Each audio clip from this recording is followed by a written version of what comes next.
The quantity takeoff is actually represented in the documentation, and you will find it with this Excel icon, because at the end you will end up with an Excel file with a list of rooms, with a list of objects, with a list of something that you select here. So for example, if I would like to update extract my rooms, I say, okay, yes, please do that, update the project based on the latest changes, and then create a room and area list, save it.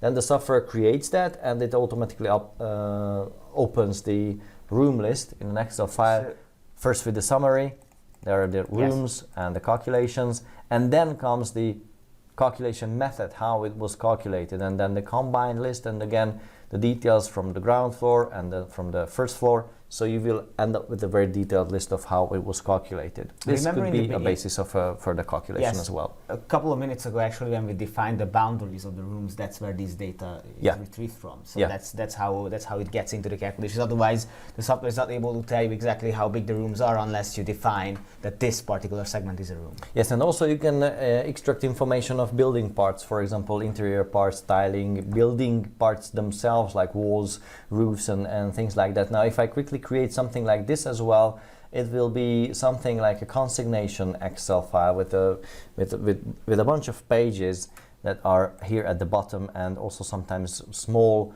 thumbnails or just numerical data. And then again, you can use this for further calculations.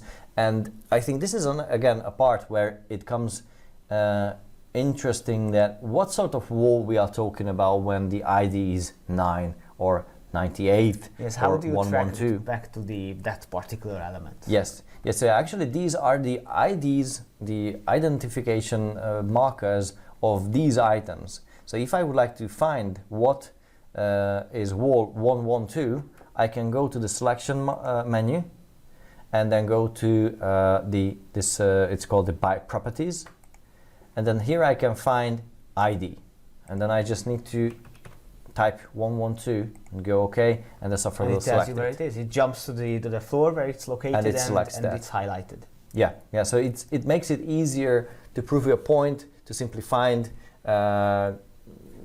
things that are listed in the Excel file, and then make decisions based on that information.